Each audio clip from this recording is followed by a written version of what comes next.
Students of city high school, अस्सलाम वालेकुम। Class 10th physics का टॉपिक हम स्टार्ट करने जा रहे हैं। जो है लास्ट टाइम चैप्टर नंबर 10 के हमने कुछ न्यूमेरिकल्स को सॉल्व किया था, उन न्यूमेरिकल प्रॉब्लम्स को ही कंटिन्यू कर रहे हैं आगे। जो है लास्ट टाइम हमने जो किए थे न्यूमेरिकल्स 10.5 से लेके 10.9 तक हमने कंप्लीट करवाए थे। इससे अगला जो जो चैप्टर का टॉपिक लास्ट आपके पास एक रह गया था न्यूमेरिकल 10.10, पहले उसको सॉल्व करते हैं। उसके बाद फिर फर्दर आपके पास नेक्स्ट जो आपके पास कुछ क्वेश्चंस को हैं उसको डिस्कस किया जाएगा। जो है तो 10.10 है। तो डियर स्टूडेंट्स, अपनी बुक्स जो हैं वो आप जो जल्दी से पकड़ के ले आएँ, अपने पास सामने रखें, क्योंकि हमने बुक से क्या करनी है, स्टेटमेंट को अंडरस्टैंडिंग करनी है। जो है तो स्टेटमेंट को अंडरस्टैंड करने के लिए बुक से पहले रीडिंग कर रहे हैं, देखते हैं कि वहाँ पर आपके पास क्या लिखा हुआ है जिस पे स्टेटमेंट पे। तो देखिए लिखा हुआ है जी, what is the wavelength of radio waves, कि आपने बताना है कि रेडियो वेव्स हैं उसकी जो वेवलेंथ है वो कितनी है। और उसके बाद आगे ये लिखा हुआ है बाय एन एफएम स्टेशन, जो कि एफएम स्टेशन से जनरेट हो रही हैं एट 90 मेगाहर्ट्ज़, और उसकी जो फ्रीक्वेंसी है वो है 90 मेगाहर्ट्ज़ के इक्वल। फिर आगे लिखा है where 1m is equal to 10⁻⁶ and the speed of radio wave is 3 × 10⁸ metre पर सेकेंड। अब देखते हैं इसमें गिवन डाटा हमें उसने क्या क्या दिया हुआ है। सबसे पहली चीज़ उसने जो हमें गिवन दी है दैट इज़ द फ्रीक्वेंसी। उसे हम लिखेंगे यहाँ पे, जो हमें फर्स्ट चीज़ ऑब्टेन्ड है इज़ फ्रीक्वेंसी। ये हमने वैल्यू इसकी दी हुई है 90 मेगाहर्ट्ज़, और मेगा की वैल्यू हम पहले पढ़ के आ चुके हैं, वो थी 10⁶ हर्ट्ज़। ये प्रीफिक्सेस है जो हमने चैप्टर नंबर 1 में डिस्कस किया था क्लास 9th में। तो वही प्रीफिक्स आपको न्यूमेरिकल में दिया भी हुआ है, वहाँ से भी इसको आप यूज़ कर सकते हैं, और अदरवाइज़ ये आपको जो है ज़ुबानी भी याद होना चाहिए। प्रीफिक्स है, कई दफ़ा कॉमनली यूज़ हो चुका है ये जो है। इसके बाद सेकंड उसमें हमें ये बताइए इसमें चीज़ वेव स्पीड। वेव स्पीड जिसको हमने v का नाम दिया था, जो कि इक्वल है 3 × 10⁸ मीटर पर सेकेंड जो है, ठीक है। This is the speed of the wave. इसके बाद उसने फाइंड हमें क्या ये कहा था, व्हाट इज़ इट्स वेवलेंथ, कि जो इसकी वेवलेंथ है वो आपने क्या करनी है, कैलकुलेट करनी है। वेवलेंथ का सिंबल क्या था, लैम्डा। लैम्डा आपने क्या करना है, फाइंड करना है। अब सिंपल सा इसमें सोल्यूशन आपके पास वेव इक्वेशन लगेगी, और वेव इक्वेशन के साथ ही इसका आंसर आपके पास कैलकुलेट हो जाएगा। सोल्यूशन में हमने लिख दी हेडिंग। सोल्यूशन के बाद जो हम नेक्स्ट हेडिंग लिखेंगे, using wave equation. Using wave equation, के वेव इक्वेशन को यूज़ करते हुए, जो कि किसके इक्वल थी, v is equal to f और लैम्डा। अब हमने फाइंड क्या करना है, लैम्डा फाइंड करना है। तो अगर लैम्डा फाइंड करेंगे तो फॉर्मूला आपके पास क्या बनेगा, v/f is equals to lambda. अब v आपके पास क्या है, वेव स्पीड, वैल्यू गिवन है, उसकी वैल्यू पुट करते हैं।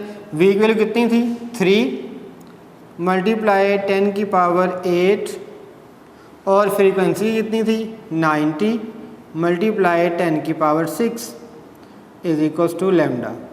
अब इसको हम सिंपली कैलकुलेटर पे पावर्स को लिखेंगे, और पावर्स को लिखते वक्त मैंने पहले भी बताया था कि ब्रैकेट्स का इस्तेमाल आपने लाजमी करना है, ताकि आंसर में कोई भी एरर ना आ सके। जो एरर को रिमूव करने के लिए ये बेस्ट तरीका है मैथ्स में भी और फिज़िक्स की कैलकुलेशन में भी, कि जब भी 10 की पावर वाली कोई वैल्यू आती है तो उसको आपने ब्रैकेट्स के अंदर लिख के सॉल्व करेंगे तो उसका आंसर करेक्ट आएगा, जिसमें एरर नहीं होगा। जो है अब दोनों को हमने डिवाइड किया। डिवाइड करने के बाद सिंपली आपके पास जो आंसर है that is equals to 3.33 metre is the wavelength. ये आपके पास वेवलेंथ है जो हमने क्या करनी थी, कैलकुलेट करनी थी। जो है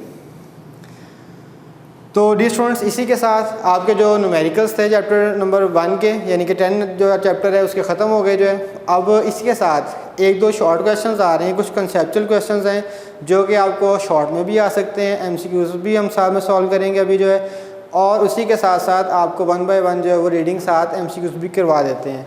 इसके बाद हम स्टार्टिंग जो नेक्स्ट करेंगे that is MCQs of chapter number 10। Chapter number 10 के जो MCQs हैं इनके आंसर्स आपको लगवा रहे हैं।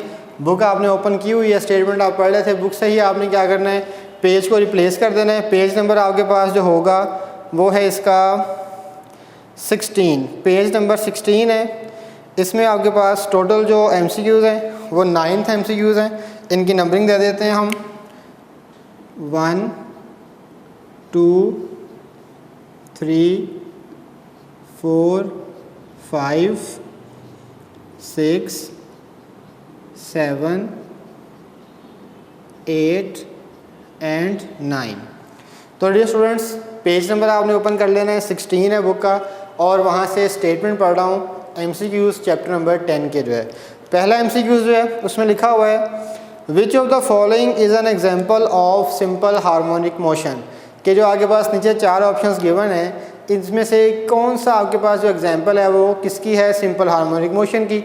और इसके ऑप्शंस क्या क्या हैं, a motion of a simple pendulum, a motion of a ceiling fan, the spinning of earth on its axis, and fourth one is a bouncing ball on a floor. तो सिंपल सी बात है, आगे उसने पूछा है कि एग्जाम्पल कौन सी है, तो आगे पास जो सबसे पहला ऑप्शन यानी कि फर्स्ट वाले का जो ऑप्शन नंबर ए है वो करेक्ट होगा। This is an example of simple harmonic motion. ये सिंपल पेंडुलम का जो मोशन है वो सिंपल हार्मोनिक मोशन था, ये हम पहले प्रूव भी कर चुके हैं जब हमने लॉन्ग क्वेश्चन को सॉल्व किया था जो है। सेकेंड आ रहा है if the mass of a Bob of a simple pendulum is increased, कि अगर हम किसी भी सिंपल पेंडुलम के मास को क्या करते हैं, इंक्रीज़ करते हैं बाय अ फैक्टर 3 गुना बढ़ा देते हैं। किसी भी पेंडुलम का जो मास है अगर वो 3 गुना बढ़ा देते हैं, इंक्रीज़ कर देते हैं, तो the time period of the pendulum motion, तो उसके टाइम पीरियड पे क्या इफ़ेक्ट पड़ेगा। ठीक है, ये इंपॉर्टेंट MCQs है। इस तरीके का शॉर्ट क्वेश्चन भी आपसे आ सकता है कि अगर हम किसी भी पेंडुलम का मास 3 गुना बढ़ा देते हैं तो उसके टाइम पीरियड पे क्या इफ़ेक्ट पड़ेगा। तो सिंपल सा आपने बताना है कि टाइम पीरियड का फॉर्मूला क्या था, टाइम पीरियड का फॉर्मूला था T is equals to 2 pi under root L/G। अब जो सिंपल पेंडुलम का टाइम पीरियड है उसका ये फॉर्मूला है, आप देख सकते हैं यहाँ पे ये मास पे डिपेंड नहीं करता, मास इंक्रीज़ हो रहा है डिक्रीज़ हो रहा है जो मर्ज़ी हो, टाइम पीरियड पे इफ़ेक्ट नहीं पड़ रहा उसका। तो हम यही लिखेंगे यहाँ पे।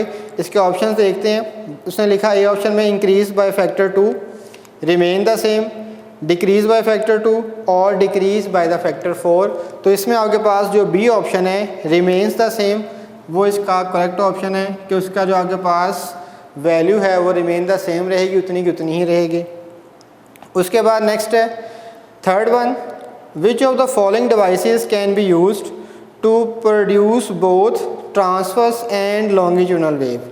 ऐसी इन चारों में से कौन सी चीज़ है जो लॉन्गिट्यूडनल वेव भी प्रोड्यूस करवा सकती है और ट्रांसवर्स वेव भी प्रोड्यूस करवा सकती है। ऑप्शन सुनते हैं यहाँ पे, क्या ऑप्शन है आपके पास, 4 ऑप्शन हैं, A string, B ripple tank, C helical spring और डी जो है वो आपके पास है जी ट्यूनिंग फॉक। यानी कि आपके पास 4 ऑप्शन थे। तो सिंपल सी बात है, इसमें जो सी वाला ऑप्शन है, C option is correct, helical spring और a slinky, it produces both transverse waves and longitudinal waves. ये हमने पहले डिस्कस किया था टाइप्स ऑफ मैकेनिकल वेव में कि स्लिंकी एक ऐसा स्प्रिंग है, एक ऐसा हेलिकल स्प्रिंग है जो दोनों वेव्स प्रोड्यूस करवा सकता है, ट्रांसवर्स वेव भी और लॉन्गिट्यूडनल वेव भी जो है। इसके बाद नेक्स्ट है फोर्थ, नहायत आसान, वेव्स ट्रांसफ़र। वेव्स क्या ट्रांसफ़र करवाती हैं जो है, तो ये हमने टॉपिक में पढ़ा था कि wave is act like a energy carrier, कि वेव जो है वो एनर्जी कैरियर के तौर पे वर्क करती हैं। इट मींस के wave carry energy, wave carry करती हैं एनर्जी को, ट्रांसफ़र करवाती हैं एनर्जी को। इसके 4 ऑप्शन सुने के आगे लिखे हैं, energy, frequency, wavelength and velocity. तो सिंपल सा इसका ए ऑप्शन है कि वेव ट्रांसफ़र एनर्जी जो है, ठीक है, वेव एनर्जी को ट्रांसफ़र करती हैं।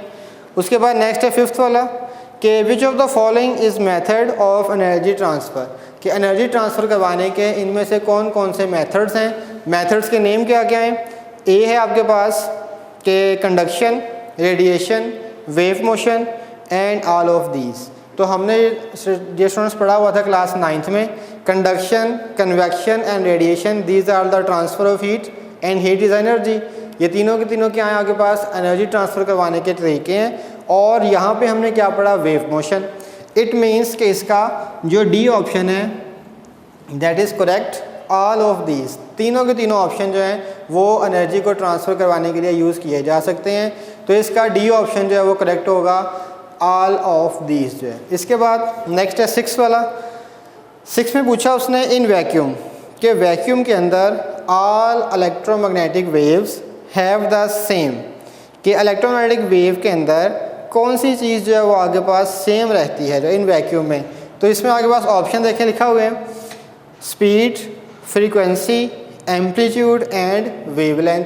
तो करेक्ट ऑप्शन क्या होगा इसमें, स्पीड, क्योंकि आगे पास उसने कहा कि जो चीज़ कांस्टेंट रहती है वो क्या है, ए ऑप्शन स्पीड जो है। यानी कि 6 वाले का जो ए ऑप्शन है वो स्पीड है। अगर हम फ्रीक्वेंसी कहते हैं या वेवलेंथ कहते हैं, तो अगर फ्रीक्वेंसी चेंज हो रही है तो इट मीन्स कि आगे पास फिर वो क्या चीज़ चेंज होगी, वेवलेंथ भी चेंज होगी उसकी जो है। उस टाइम से ये पूछा था कि which have the electromagnetic wave have the same, इसमें क्या चीज़ सेम रहती है। अगर फ्रीक्वेंसी सेम रहेगी तो फिर वेवलेंथ भी सेम रहेगी, क्योंकि फ्रीक्वेंसी और वेवलेंथ एक दूसरे पे डिपेंड करती हैं, they are inversely proportional to each other. तो लिहाजा इसमें स्पीड ही ऐसी चीज़ जो आगे पास रिमेन द सेम रहेगी। अगर फ्रीक्वेंसी कम हो रही है उतनी वेवलेंथ बढ़ जाती है, अगर वेवलेंथ कम हो रही है फ्रीक्वेंसी बढ़ जाती है, लेकिन दोनों का जो प्रोडक्ट है जो कि वी के इक्वल होता है वो हमेशा क्या रहता है, कांस्टेंट रहता है। जैसे देखें आगे पास अगर फ्रीक्वेंसी की वैल्यू कम हो रही है तो वेवलेंथ क्या है, बढ़ जाती है। तो इट मीन्स के जो दोनों का जो प्रोडक्ट है वो सेम रहता है, और वो किसके इक्वल है, स्पीड के इक्वल है। इट मीन्स के स्पीड आगे पास क्या रहती है, यहाँ पे रिमेन द सेम रहेगी जो है। उसके बाद 7th इसमें लिखा है जी अ लार्ज रिपल टैंक, ये आपके पास एक न्यूमेरिकल के तौर पे आ रहा है। उसने कहा एक लार्ज रिपल टैंक है with a vibrator working at a frequency. इसको यहाँ पे मैं सॉल्व करवा रहा हूँ। ये आपके पास जो है MCQs नंबर 7 इसको दे रहे हैं हम, 7 नंबर। हाँ जी, इसमें देखें तो इसको सॉल्व करना है साथ साथ जो है। उसने कहा कि एक रिपल टैंक है, उसका जो वाइब्रेटर है उसकी जो फ्रीक्वेंसी है, फ्रीक्वेंसी वो उसने हमें दी हुई है, that is equals to 30 hertz. उसकी जो फ्रीक्वेंसी है वो किसके इक्वल है, 30 हर्ट्ज़ के इक्वल। उसके बाद उसने कहा produces 25 complete waves in a distance of 50 centimetre. उसने कहा कि आगे पास जो नंबर ऑफ़ वेव्स हैं वो कितनी हैं, 25 वेव्स हैं जी, 25 वेव्स हैं, 25 नंबर ऑफ़ वेव्स, और वो कितनी देर में डिस्टेंस कवर कर रही हैं, डिस्टेंस है 50 centimetre. S is equal to 50 centimetre. तो ये मीटर में कितना हो जाएगा, 0.5 मीटर। ठीक है जी, डियर स्टूडेंट्स, ये समझ आ रही है। साथ साथ न्यूमेरिकल की जो स्टेटमेंट है उसको रीड आउट करके साथ साथ सॉल्व करते जा रहे हैं जो है। फिर उससे हमसे पूछा गया है the velocity of the wave, जो आगे पास वेलोसिटी है वेव की वो आपने फाइंड करनी है। और सेकेंडली यहाँ से आ गया कि a large ripple tank water in a frequency produces wave in 1 second जो है एंड फाइंड द वेलोसिटी।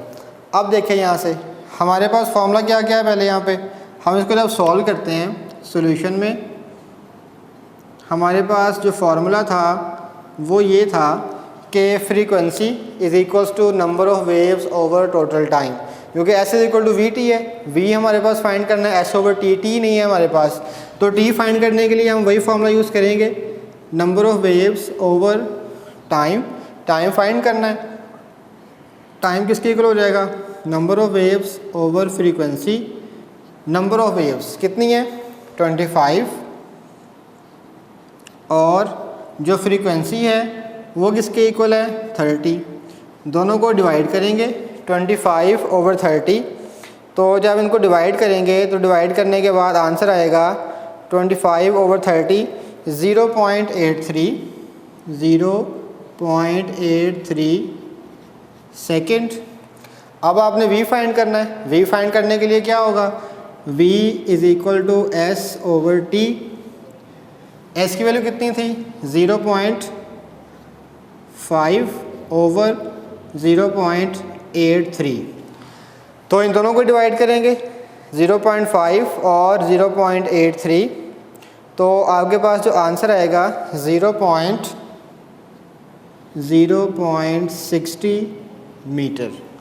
अब आपके पास बुक में जो आंसर है वो किस में दिया हुआ है, सेंटीमीटर में। अगर वो सेंटीमीटर में है तो इसी को हम क्या कर देंगे, कन्वर्ट कर देते हैं। तो आपके पास मीटर पर सेकंड था, इसको मल्टीप्लाई किया 0.60 मल्टीप्लाई बाय 100, तो ये हो जाएगा सेंटीमीटर पर सेकंड के अंदर जो है। तो सिंपल सा आंसर आ जाएगा 60 सेंटीमीटर पर सेकंड जो है। ठीक है जी। इस तरीके से आपके पास जो 60 सेंटीमीटर पर सेकंड है, ये जो ऑप्शन है ये आपके पास कहाँ पे लिखा हुआ है, it is B option. It means के 7th वाले का जो करेक्ट ऑप्शन है दैट इज़ बी, वो बी के इक्वल है। तो जो 8 वाला है, 8 वाले में उसने क्या बताया, विच of the following characteristics of wave is independent of others, कि इन चारों में ऑप्शंस में से ऐसा कौन सा रिलेशन है जो एक दूसरे से इंडिपेंडेंट है, जो आज़ाद है, जो किसी पर डिपेंड नहीं करता। तो इसके ऑप्शंस आगे बस देखें स्टूडेंट्स। पहला ऑप्शन क्या है, speed. Second frequency, amplitude and wavelength. अगर आपको याद हो wave equation which is v is equal to F lambda, v speed, frequency f और वेवलेंथ लैम्डा तीनों एक दूसरे पर डिपेंड करते हैं। इट मीन्स कि इसमें B option, A option and D option, ये तो तीनों एक दूसरे पर डिपेंड करते हैं। उसने हमसे ये पूछा था जो किसी पर डिपेंड नहीं करता, जो नहीं करता उसे हमने क्या नाम दिया है जी, दैट इज़ कॉल्ड एम्पलीट्यूड। और वो किस में ऑप्शन में लिखा हुआ है, that is written in C option जो है। इट मीन्स कि 8th वाले का सी ऑप्शन जो है वो करेक्ट होगा। इसके बाद क्वेश्चन नंबर MCQ नंबर 9 जो सिंपल सा आसान सा है, पूछा गया है what is the relation between V frequency and wavelength. तो आपके पास वेवलेंथ के दरमियान, फ्रीक्वेंसी के दरमियान और लैम्डा के दरमियान जो रिलेशन है वो आपके पास जो करेक्ट ऑप्शन है v is equal to F lambda वो होता है, लेकिन बुक पे बी ऑप्शन में लिखा हुआ है F lambda is equal to V, that is B option is the correct one जो है। अब इसके बाद नेक्स्ट रिव्यू क्वेश्चंस देखते हैं। रिव्यू क्वेश्चन में आप देखेंगे इसमें ऑलमोस्ट आपने सभी क्वेश्चन जो है वो सॉल्व किए हुए हैं, जो है बुक पे जब हमने चैप्टर करवाया था रिव्यू क्वेश्चन साथ साथ डिस्कस होते रहे हैं और उनके आंसर सिंपल से डेफिनेशंस हैं या कुछ कैलकुलेशंस वगैरह हैं वो आपको साथ साथ कवर करवा दिए हैं सिवाय एक क्वेश्चन के। वो एक क्वेश्चन आपके पास लास्ट वाला है 10.10, उसको भी हमने स्टडी तो किया हुआ है। सिंपल सा उसमें लिखा हुआ है does increasing the frequency of a wave also increase its wavelength, कि क्या फ्रीक्वेंसी को बढ़ाने से वेवलेंथ इंक्रीज होती है। आगे अगले क्वेश्चन में उसने आगे आपको बताया हुआ इफ़ नॉट, अगर नहीं होती, how are these quantities related. तो आप देख सकते हैं इस इक्वेशन से v is equal to F lambda, frequency और वेवलेंथ दोनों क्या करती हैं, एक दूसरे के इन्वर्सली प्रोपोर्शनल हैं। अगर एक चीज़ बढ़ेगी दूसरी चीज़ क्या हो जाएगी, कम हो जाएगी। उसने हमसे क्वेश्चन में ये पूछा था कि अगर हम एक चीज़ को बढ़ाते हैं तो क्या दूसरी चीज़ भी बढ़ेगी, नहीं बढ़ेगी। अगर उसने कहा नहीं बढ़ेगी तो इनका आपस में रिलेशन क्या है, तो हमने बताया they are inversely proportional to each other, ये दोनों के दोनों एक दूसरे के इन्वर्सली प्रोपोर्शनल हैं। ठीक है। इसी के साथ जो आगे पास नेक्स्ट क्वेश्चन है कंसेप्चुअल क्वेश्चन, उसके नोट्स डी स्टूडेंट्स आपको दिए हुए हैं। इसमें पहला क्वेश्चन जो है वो थोड़ा सा अंडरस्टैंडिंग करवाने वाला है 10.1, उसका डिस्कस करते हैं कि 10.1 कंसेप्चुअल क्वेश्चन, 10.1 कंसेप्चुअल क्वेश्चन। इसमें काफ़ी इंपॉर्टेंट क्वेश्चन है ये वाला और बोर्ड के पेपर्स में कई दफ़ा ये रिपीट हो चुका है। इसमें क्या लिखा है उसने, if the length of a simple pendulum is doubled. उसने कहा कि आपके पास length of pendulum, length of pendulum के जो पेंडुलम की लेंथ है उसे अगर हम डबल कर देते हैं, डबल मीन्स 2l, अगर वो l उसकी लेंथ थी तो डबल करने के साथ क्या हो जाएगा, 2l हो जाएगा। फिर उसने कहा what will be the change in its time period. तो बताओ कि टाइम पीरियड पे क्या चेंज आएगी, टाइम पीरियड में जो चेंज है वो कितनी आएगी।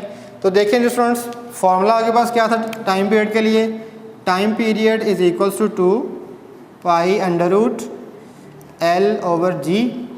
अब हमने यहाँ पे क्या प्लेस करना है, हमने लेंथ को डबल करना है, तो ये हो जाएगा 2 पाई अंडर रूट 2L/G। यहाँ से अलग क्या हो जाएगा, अंडर रूट 2 अलग हो जाएगा और 2 पाई अंडर रूट L/G। ये आपके पास किसके इक्वल हो जाएगा, T डैश के इक्वल। अब देखें आप, ये जो पूरी की पूरी वैल्यू है, ये जो मैंने ये वाली वैल्यू लिखी कंप्लीट, ये वैल्यू तो किसके इक्वल थी, कैपिटल T के इक्वल। ये हमने यहाँ पे लिखी हुई है, this value is equal to capital T। तो इसको हम ऐसे लिखेंगे, अंडर रूट 2 इंटू T। एक तो ये रिलेशन बन गया। अगर आपने फर्दर सिंप्लीफाई करना है तो 1.41 times it will be increased when we change the length 2 times. अगर हम लेंथ को चेंज करते हैं तो लेंथ को चेंज करने से उसका जो टाइम पीरियड है वो अंडर रूट 2 टाइम्स इंक्रीज़ करेगा या 1.41 times it will be increased. ठीक है जी स्टूडेंट्स, तो इसी के साथ आपका जो चैप्टर 10 था उसके न्यूमेरिकल्स कंप्लीट हो गए, उसके एमसीक्यूज़ मैंने आपको समझा दिए, साथ साथ अंडरस्टैंडिंग करवा दी, रिव्यू क्वेश्चंस के जो आंसर थे डेफिनेशन वो साथ साथ की हुई हैं, और ये आपके पास हो गए उसके जो है सिंपल सी कंसेप्चुअल क्वेश्चन। इसी के साथ चैप्टर नंबर 10 जो है वो आपका कंप्लीट होता है सिटी हाई स्कूल की तरफ से। अल्लाह हाफिज़, इंशाल्लाह नेक्स्ट लेक्चर में मुलाकात होगी।